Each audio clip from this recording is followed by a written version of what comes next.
The topic of today's lecture is linked lists.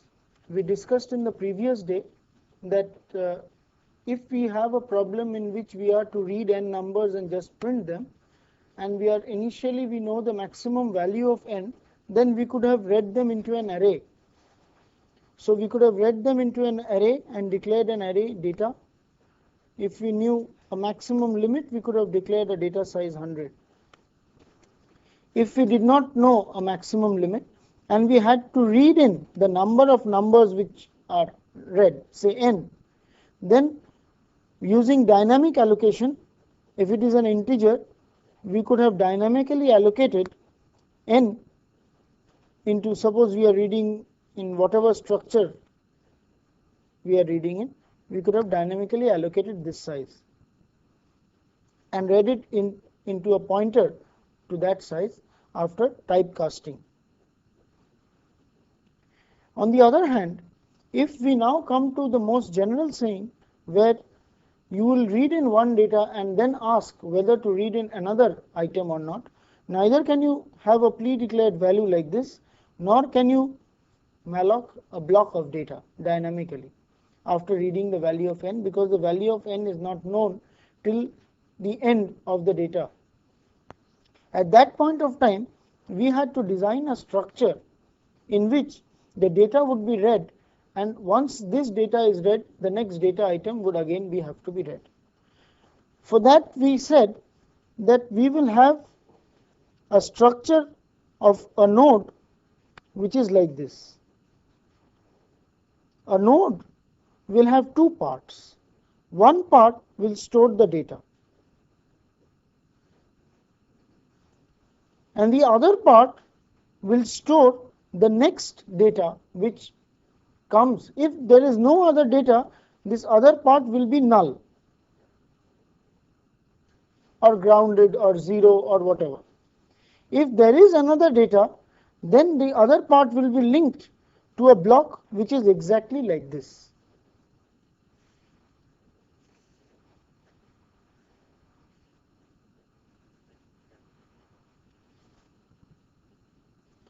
So once we are able to design such a structure, suppose we read in the first number 7, then we will create, or we will dynamically allocate a structure like this, put the data value 7 and put this to be null. The next item which is read, suppose the next item read is 8, then what we have two options. We will allocate another piece of data, make this 8, and what we have two options here. One option will be to make this element point here and ground this element. The other option can be to make this element point here and have this grounded. It just depends on the order in which you stored the elements. And you will maintain a pointer in the situation where the color is green, which will be called the start of the set of elements which are linked up. In this situation, this will be called the start or the head, whatever. And while you are reading in the data, after having read in, suppose you read in a set of 10 elements and then you don't want to read anymore, and suppose you have read in the elements 5, 6, 8, 1, 3, and then the user says I want to enter no more data, then this linked structure in the green format where it is put in the front, that is the new element is put in the front, and in the red structure the new element is put at the end. So if we put it in the front, then this whole thing, if this comes first, this comes second, then after the whole linking is done,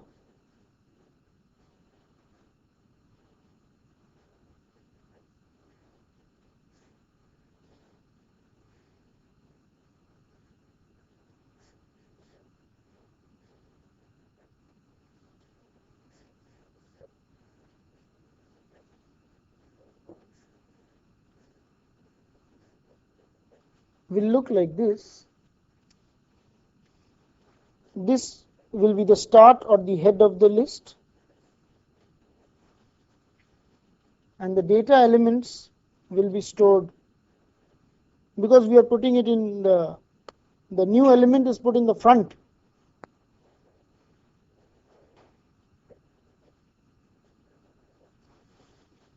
And this will be the structure of the data which is put in.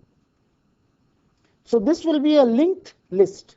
That is why the elements are linked up by a set of pointers. So this is called a linked list structure. There are various forms of linked list structures, but this is the basic format. And in this basic format, we have to decide what is the declaration of a structure like this. So the first problem that we have to solve is how to declare such a structure. That is point number 1. And then the second is how to write a program which will read in the data and store up such a structure. Once we are able to store up such a structure, then we can manipulate it, and we will decide on algorithms to manipulate such a structure. So the first issue that we will tackle is declaring a structure like this.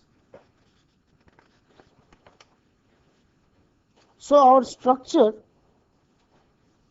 conceptually consists of two parts. One is called the data part, and the other is called the link part or the next part. So inside the structure definition, we will have int data, and corresponding to this link or next, let us call it link or next, any one of them, then this will have a declaration which is a pointer to a structure which is of this type. This field is a pointer to a structure which is of the same type as this. So now we end up with a recursive definition of such a structure. So this will be struct, say node type. If this structure is node type, then this will be a pointer to that. So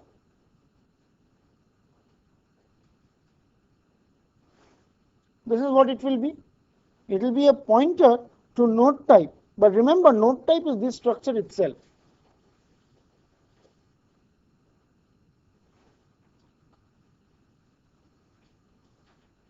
So we have to declare this node type, struct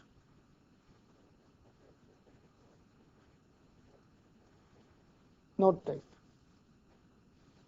So struct node type int data, and link is a pointer to node type. And you can declare all your variables of this structure. Suppose you declare node will be of this structure. And if you want a type definition, then you can just put in a type def and call this node. Then node will be a type declaration of this type. Alright. So this is the type declaration of this type. Now the linked list, on the other hand, the head of the linked list will be a pointer to this node. The head will be a pointer to this node. So any linked list is not a node, but a pointer to a node. The linked list, any variable which defines a linked list is not a node, but a pointer to a node. So if we define the type definition of a linked list,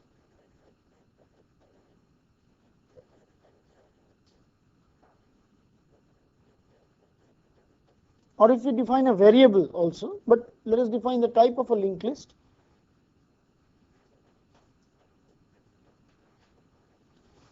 So our list is a pointer to type node. So this is the type declaration for list. So now once we have got the type declaration for a node and the type declaration for a list, now we should be able to start manipulating our data. So let us try and see what we will do. First, let us see diagrammatically what we will do. So let us define some variables. Let us define list, head of a list. We define a variable head of a list, which is the starting of the list. Okay. And in the beginning, when the first element is read, what will we do? We will allocate one element for head of a list. So to allocate an element like this, where this points to head, and this will be grounded, and you'll read in your first data here, say 5, whatever is read in will be read in like this. So for that we will have to say head is equal to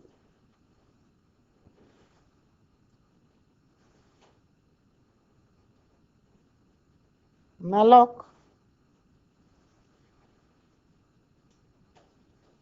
size of, we are going to allocate one node of this size, isn't it? So size of node. And can you tell me what this will be? Node star or list? We have defined list to be node star type. So either you can write node star or you can write list. But since we have made a type of list of this way, we'll call it list. But once you do this, you have to now initialize these values. So before this, suppose we have read in scanf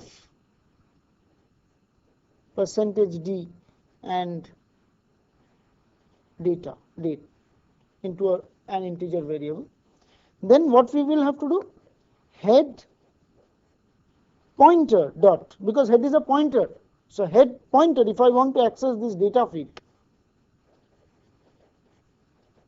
is equal to, and if I want to, and I will have to make this ground. To make it ground, what I have to do is, this was link field, isn't it?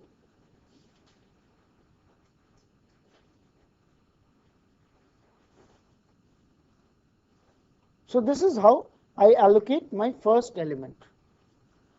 So going back, this is how we define type def, struct node type int data, struct node type pointer to link node, and type def node list. So list is another type.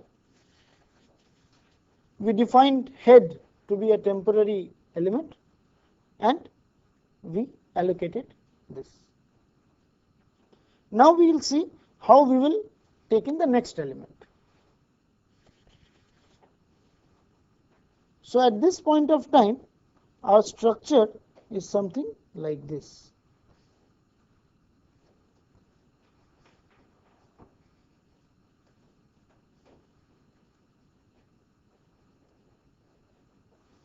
Now suppose he says, yes, I want to give another element. No means obviously you have already got your structure and head is the starting of that structure. Suppose somebody wants to read in another element. Then what we will do, suppose we will have to read in another element.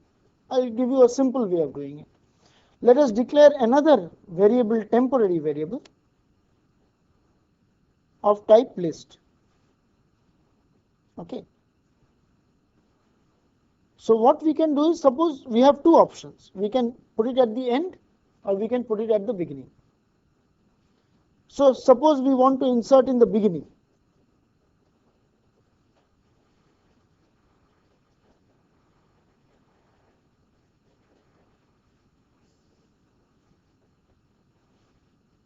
If we want to insert in the beginning, then we will have to schematically or diagrammatically, we will have to allocate one element into, say, temp.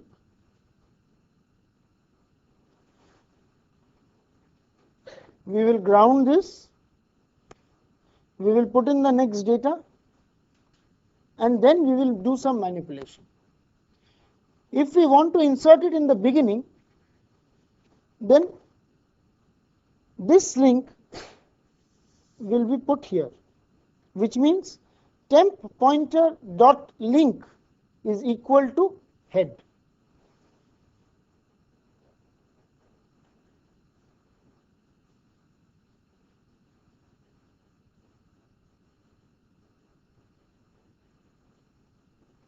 and the next head will be moved here, because now this becomes the head of the list.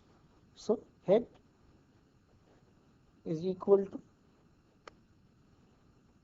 10. This inserts it in the beginning. If we want to insert in the end,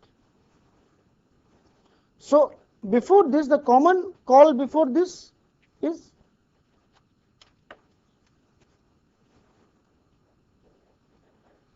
temp is equal to list malloc size of node. Temp is equal to list malloc size of node is first point. Temp pointer dot data is equal to dat, and initialization is very important. You need not put this to be ground if you know you are going to do this, but it is my advice that you always make it a practice to initialize whatever you are doing. So this is the first thing, and then if you want to insert it in the beginning, you do this. All right. And if you want to insert at the end,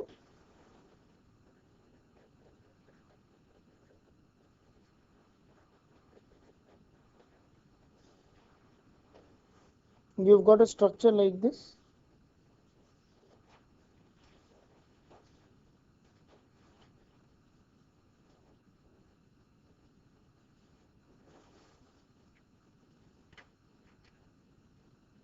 You've got a structure like this. You have to, this is a list. If it is only one element, there is no problem. Then head dot link will be assigned temp. That's all. So a very simplistic way of arguing is head dot link is equal to temp, and you get a structure which is something like this. In red, it will be something like this. But next time, suppose you want to allocate another element, then head not next will be assigned temp will not work. It is actually the end of the list. Wherever is the end of the list, that should be assigned dot next. So we have to maintain, along with head, we have to maintain another variable, so, which is marks the end of the list. So let us call it the tail of the list. When there is only one element, head and tail are identical. So here what you will do is, instead of doing this part, all that you will do is this. This is not what will be done.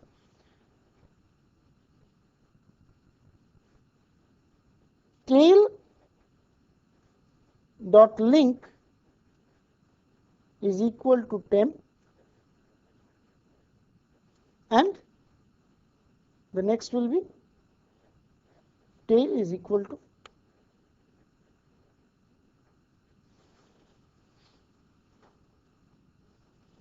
so tail dot link will be temp, and this will become tail. So whenever the next element comes in, again tail dot next will become temp and tail will become. Here you could have also written tail is equal to tail dot link, which is the same as temp, because these are both identical. And this you can put into a loop, this part or this part, which will continue adding and inserting data. So once you have added and inserted data like this, then you will get a linked list of this type with the head element, and obviously if you require, the tail element will be here. At any point of time, the head and the tail, but one will read it in the reversed order, the other will read it in the direct order. All right. So today let us see the final programs to do this.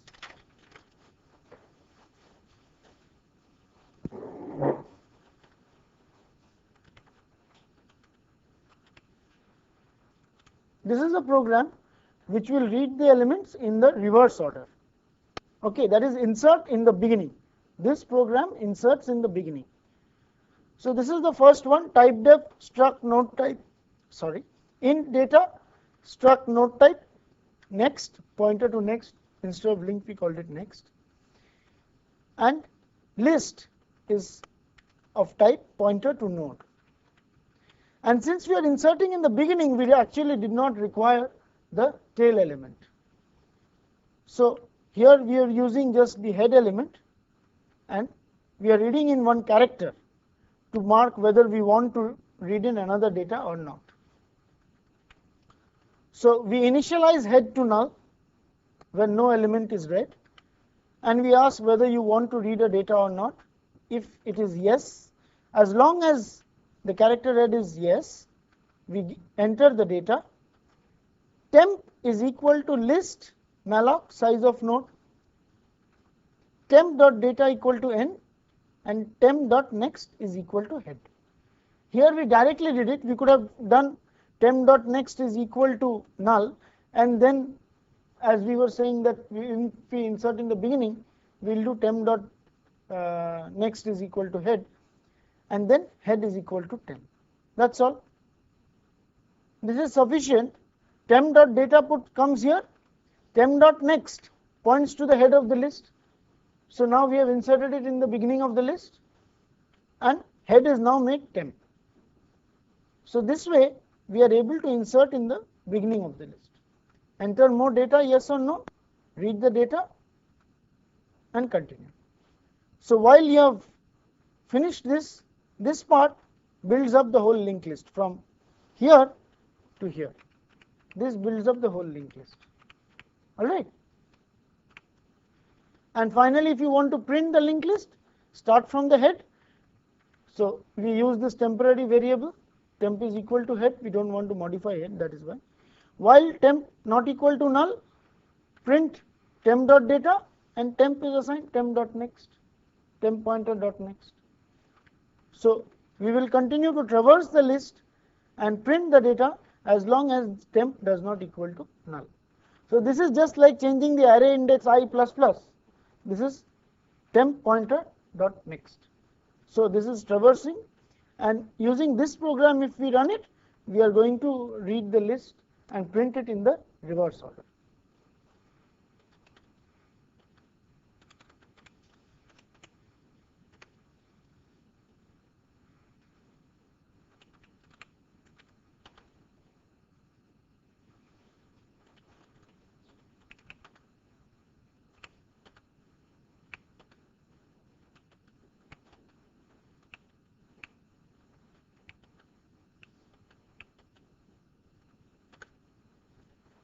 So we read in 5, 7, 51, and 4, and if we print it, this is how the list is stored actually: 4, 51, 7, and 5.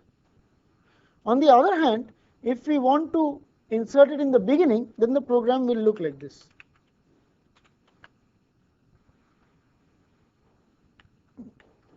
I'll make a few.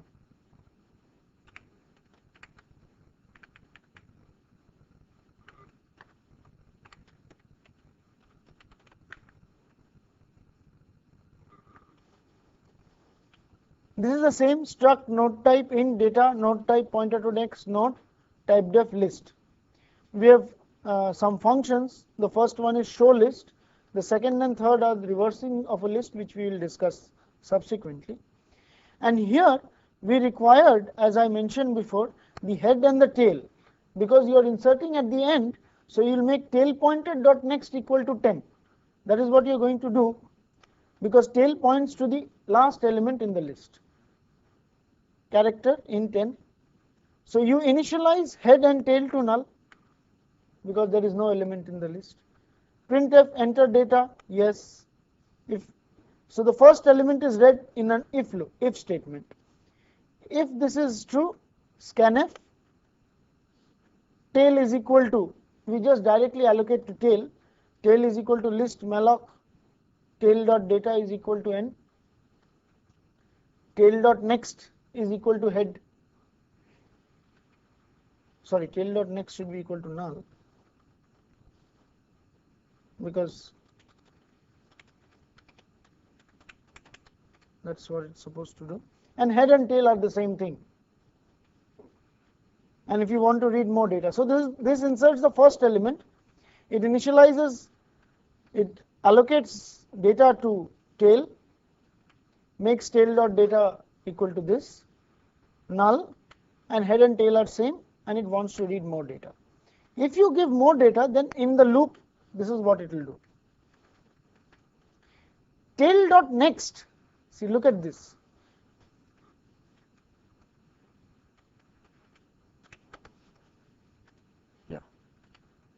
We want to insert a new element in at the end of tail. Tail dot next should be null normally. So tail dot next will get the new allocated data. So in tail dot next, which is a pointer which is of type list, we will malloc the new element and point it out there. Alright. And tail dot next dot data will be n, and tail dot next will be null. And tail will move one step ahead to tail pointer dot next. Alright. Head does not change because head is initialized to the start and head remains just as it was. And if you want to read another data, you can continue to read another data. And a function and just called show list with head. So let us see how a function show list will be written. This is the function show list, which was written inside the main program in the previous function. Show list will take a pointer to a node as argument, which is of type list. So it will take a pointer to a node as argument, and this variable is called start here. And while start is not equal to null, it will print start dot data, and start will be start dot next, and it will continue till that happens and print backslash n. So this is the program to insert in the beginning, insert at the end, so that you get the list in the order in which you have entered the elements.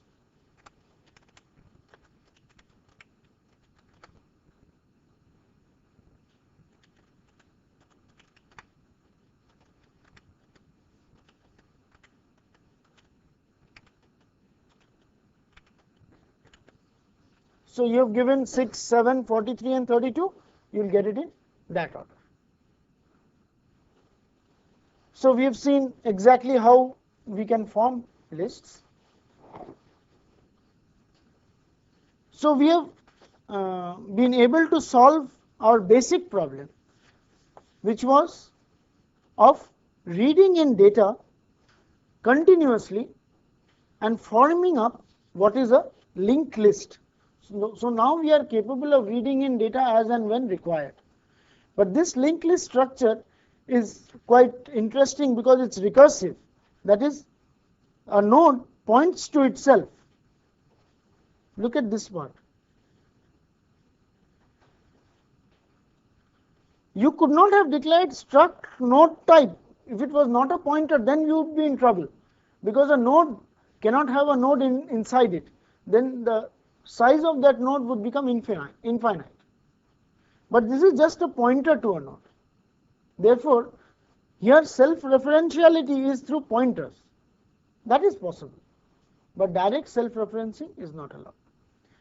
So, using our C structures of dynamic allocation and data structure which is capable of pointing to itself, we are now able to generate a simple linear linked structure.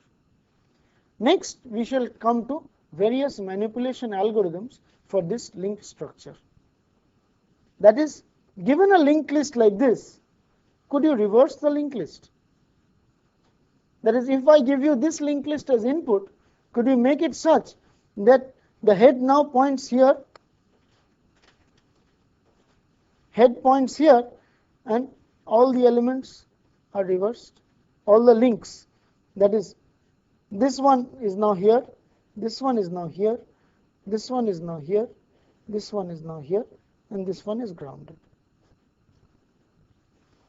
That is, given a list like this, I want to reverse a list,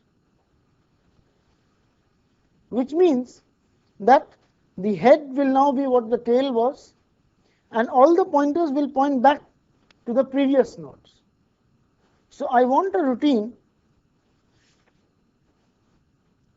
which is like this: reverse,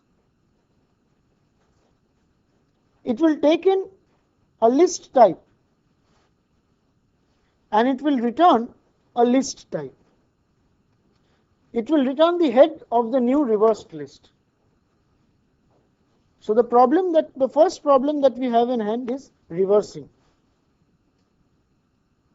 a list. So I will leave it to you to think of how you will write programs to reverse a list.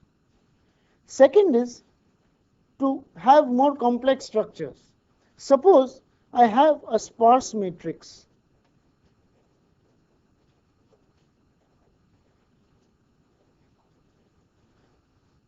And in this sparse matrix, maybe only 10% of the elements will usually be non-zero. And I would like to store up these elements, and I will only read in the given number of elements. So how would I create a data structure for a sparse matrix? So let us see the alternatives. The first alternative for declaring a sparse matrix is I declare an array of full size, and in that array I will put in the elements. The non-zero elements I will fill up. But that's not what we want to do, because if it is a 5000 by 5000 array and I have only 2 or 3 elements, then how will I store it up? So the other option is to store only the elements. So how will I store only the elements? One method which all of us may know easily is we store up the elements in the following conceptual structure.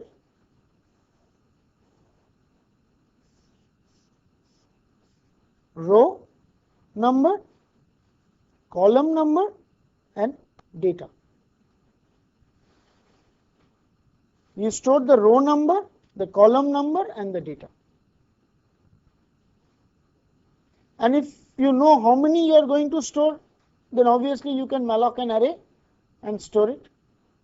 And if you don't, then obviously other than row, column, data, you will have a link field which will point to the next element. You can always create a linked list like this.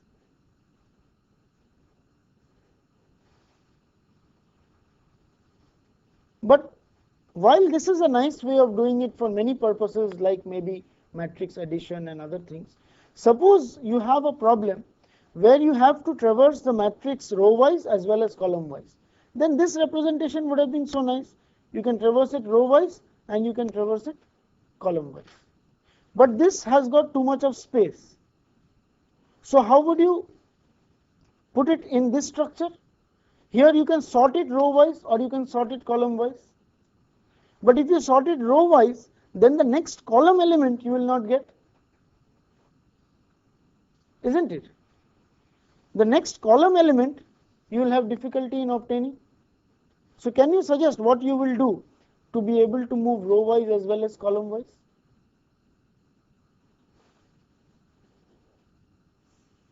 Yes, you can say, there is no problem. There is the data. Here is the data.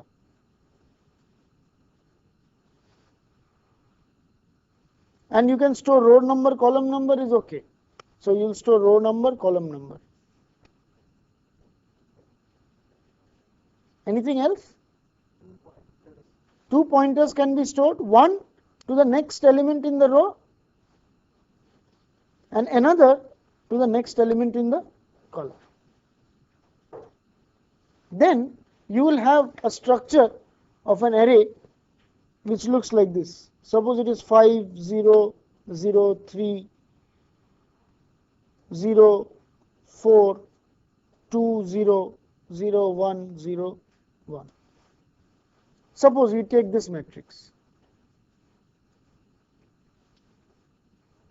then this will be the next element in the row. So if this is 5, the row number is 1 1, row and column is 1 1, then the next element will be 3 1 4, this will be ground. Then this, let us see, this will be 4, this will be 3, this will be 1, this will be pointing to this will be 1, this will be 3, this will be 3, this will be ground, this will be ground, this will be pointing to 1, 3, 4, this is grounded, this is grounded. Fine, but what about this element? What about this element? Poor fellow is left out. Why is it left out?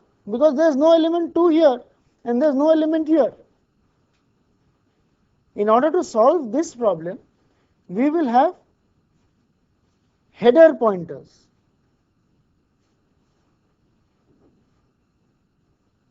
Because you will also require information whether element 22 is present, element 20 is present. How will you find out? Element 20? How will you go to the 20th element?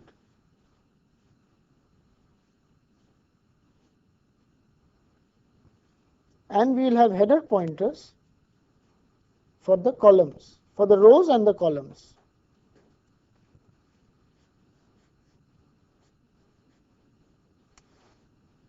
Alright, so this is the row and this is the column.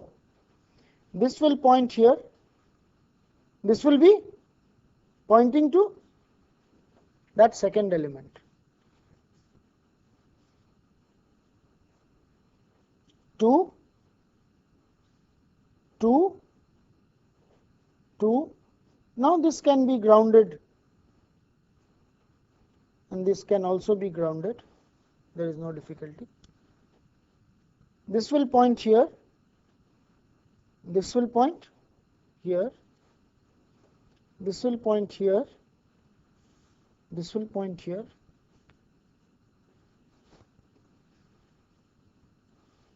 So now let us see, if you want to access row wise, another thing you need not have is you need not have these two fields anymore, because these fields are available from this side. But let us have it for the time being. And if you want to access row wise, you go this way. Any column you want to access, you access this way. So that is why the row number and the column number have to be stored in these elements somewhere. The row number and the column number, 1, 2, 3, this way. So for this structure, you have got now a linked structure in which you have only elements. You can access it just like you access a matrix. And if you want to do matrix multiplication, this row into this column, it becomes very easy. And if you want to add, somebody wants to dynamically add a new element to a matrix also, you can add. If you want to find out any row is empty or not, this whole thing, just if there is no element in a row, in a column, then this will be ground. And for this you need to define two types of structures. One is this structure. This structure will contain one data field, 3 data fields, one data, one row number, one column number, and 2 pointers pointing to a structure like this, to the same node type. And we'll have some header pointers which will be of a different structure. They will contain row or column number, a pointer to a different structure, this structure, and a pointer to its own type of structure. So this will give you a representation for a matrix, which is absolutely dynamic, where you can store, you can add one element of a matrix, you can delete one element of a matrix, and the size will be just as it is given. So I ask you to plan out how you will solve a matrix multiplication, matrix addition problem, let us say, using such a definition. And secondly, to write out in a simple linked list, to write out how you will, given a list, how you will reverse its elements. So just try out these two problems as an assignment. We'll start with more definitions on linked list and linked structures from the next day.